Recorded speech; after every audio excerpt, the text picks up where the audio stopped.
Vous écoutez la radio de la référence www.radiolisolo.com. Radio-Télévision Lisolo, la radio de la référence numéro 1 de la diaspora congolaise.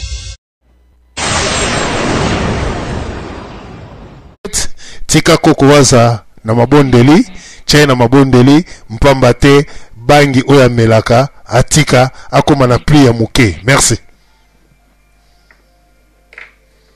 Merci beaucoup, Papa DSV. To bondeli na kombo na Yesu. Éternel Dieu tout-puissant, Papa, zona yorokumu, merci pour na tango kitoko, Papa. Merci pour na thème, oh, belé batou bazala qui connecté, branché, kolanda likambo talibo peto. Nzambe, merci pour être côté na banda kwa moko na biso.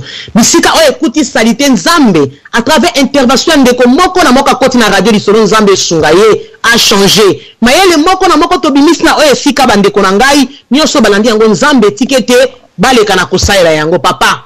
To telemeli milimo nyoso ya ko bomba nzoto devant mobali. Molimo nyoso ya ko bomba nzoto devant mwasi Nzambe. Na Genèse 2. Il n'est pas bon que l'homme soit seul. Je lui ferai une aide semblable à lui. Tout ça va aider à papa. Ponani na likambabo sangani nzoto. Et comme a sekeli Nzambe. Ponani na likambabo sangani nzoto. Tobo maminga kolo. Nzambe tozali ko senga no papa. Soni ya papa pelongwa. Soni ya mama melongwa. Minde pela. Yo san Nzambe lingaka molilite. Et pas yo lingaka minga papa. Pelisa minga na ba chambre na biso papa. Longola bo sote sa na ba papa. Longola bo sote sa na ba mama. Soni elongwa. Bisika o minde kopela papa. Lokola bi chambre ya ba mari za lokola lié très sain papa. Moto ko kanga moninga na défaut. Amona ye na tâche. Amona ye na salité. Amona ye na makwanza. Amona mo kongo inda inyukele kakambala mote.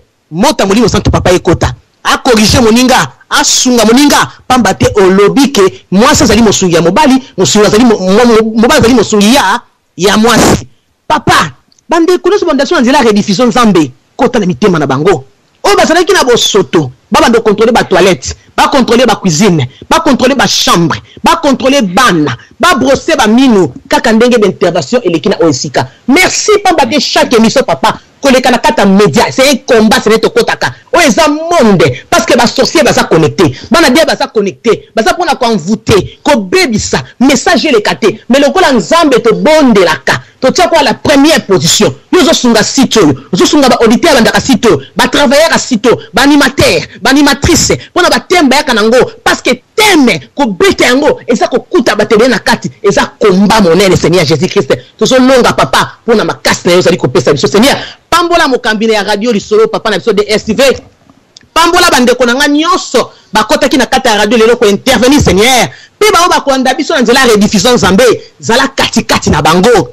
Molimo nyonso ezokota kati na ba papa Seigneur Jésus-Christ na ba mama ya ko bomba ka nzoto Seigneur tozo senga na yo papa. Lele bukana papa. Tikete papa banga mama te.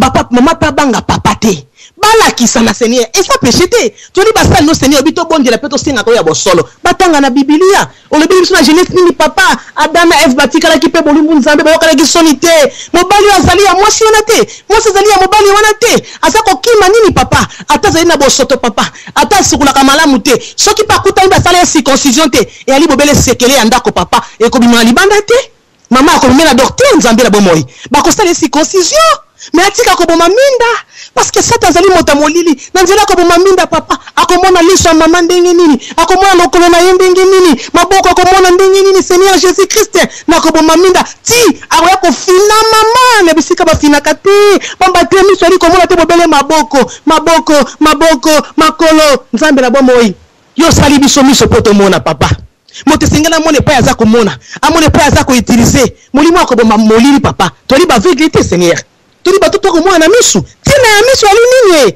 maboko eli pona ko simba papa mais boso misu mone sika eli ko simba lelo minde pela nzamba minda pelisa na ba chambre na biso pelisa oya kokutama na défaut bongisa pomade esombama epakolama esika likwanze kutami epakolama esika ndute kutami epakolama esika défaut kutami esika ba papa Seigneur ndina lute ko sambi na première intervention na Seigneur oyo ba sala ba circoncision te batala bango yango bakota na hôpital basala bango ba circoncision ya mikolo pele kaka papa na bomoyi Nzambe kasi mobali nyonso oya koboma minda ele ko azobenga démon na kata na chambre ezali lié très mobali nyonso oyo akoboma minda lelo na butu oyo akoboma yango Seigneur oyo akoboma yango aza ndoki papa lokola yo oza na collaboration na bandoki te moto nzambe tumba ye papa moto nzambe kata na nzaka na ye moto nzambe tumba ye papa tumba ye papa pelisa minda oyo tozali ba mama ya mwinda mwasi mokiso azala mwinda papa minde pe na bachambre papa minde pe na libana na biso papa minde pe na rapport pamba te na rapport wana sexuel bandeko bazali kosala bana bazali koya okobota moto mwana ya molili nzambe na bomoi oyo nini kaka nini nzambe na bomoi toza basali na yo ta toza kozwa autorité mpona kobondela partout bazali kolanda biso Seigneur bazo da prier au Seigneur oyo akomekoboma minda aza na ndoki papa moto nzambe tumba mibali nyonso bakoboma minda papa moto nzambe zikisa bango Seigneur Jésus Christ toza kosenga yo papa tikete bapelisa minda bamona ye na mama ndenge azali bamona libumu na ye bamona ye Seigneur Jésus Christ nini papa tokokorige bango na kobomaka minda ebele baza na kati na bandako Seigneur bayebi mibali na bango nzoto te mais Bible elobi te 1 + 1 na moto abali so ezali te papa ya kobomba bolumbu na ye Seigneur pona nya mona bango pona nya tala ye pona nya yeba ye si mwasi te moto akoyeba ye te mwasi na ndako to bengi mama ya bana na ye yende moto akoyeba ye to kosala bana sa koyeba bolumbu na bango papa la kisa biso papa na poko mwalelo pa pelisa minda te ba bosoto na bango poto corriger bango to yeba manzaka na bango poto corriger bango Seigneur ezali malamu te papa ko boma minda akosala ba rapport na minda na molili akwata be na molili ndeko na ngai papa ndeko na ngai mama yango nzambe na poko mwalelo papa kota na losambo kota na losambo Seigneur Jésus Christ bande kotu balandaka biso na radio solo bande kotu ba kondetaka biso papa na batemo to koya nango Seigneur bosoto ezali diable bosoto ezali satana bosoto ezali démon na pokwa mwalelo Seigneur kota na miteba mama batika kobomba banzoto na bango bisiko tache yali bisiko ndute yali likwanzi ezali cicatrice monene ozobomba Seigneur na kombo no Yesu papa pelisa minda meme libume koya papa emona na Seigneur ba régime ko salama akoke na fitness Seigneur libume ko kita papa epela ale minde pela ale pelisa minda Seigneur pelisa no de Jésus pelisa bosoto ya satana papa bosoto ki mamosika Seigneur Jésus Christ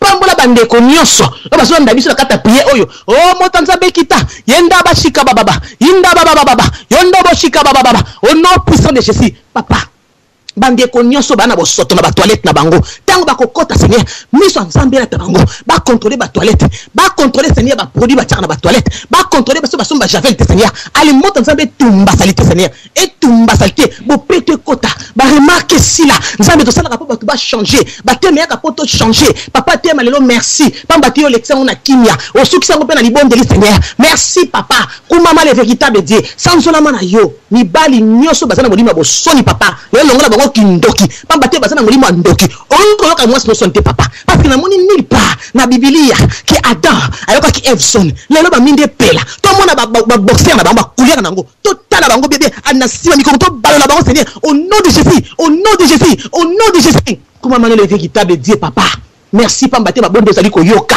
bande ko basali ko benga biso basa ko kumisa nzamba alléluia basa ko sambela malamu papa yango na sa ko tambela tango oya ko pesa kaka mwinda tele ona butu moi ça pelisa ngo asambela ye au nom de Jésus la pelisa yo minda le wana tala au nom de Jésus au nom de Jésus alléluia yango papa kuma maner le véritable Dieu merci pamba te ki prière na biso oya ko bomba nzoto moi ça bima na chambre wana to lobi yango amen au nom de Jésus motoka ko bomba minda au nom de Jésus lâche mon ndoki appelle ça mina nzambe au nom puissant de Jésus au nom de Jésus yawe ku mama na yo mibali bazala libre longola molimo tiso na ba mama longola molimo tiso na ba papa ba fungula bansoto na bango Seigneur bana baya zona posa bana babotama 6 8 10 12 ba sopana molimo ko boma minda elongola ka bata petit elong oh papa to sa ko bana marié to zali libre ya ko sana na ngoka tu ya lingi papa longola bango bilamba moi si to ko lata pyjama na buta de Seigneur tumba ye moto molimo allez tumba ye Seigneur tumba ye au nom de Jésus Christ mobali nyosho ko na pantalon pyjama le tumba ye au nom de Jésus Christ allez tumba ye au nom de Jésus Christ longola bango bilamba papa au nom puissant de Jésus Christ. Nous avons aussi prié pour la radio du solo, pe papa nanga DSV, pe bandeko nanga nyonso basala kana sitoyo, pe bandeko tu basoko ndabiso nzela micro papa, moto nzambe tumba bango esika bazali. Au nom puissant de Jésus, nous avons ainsi prié pour Robi. Amen.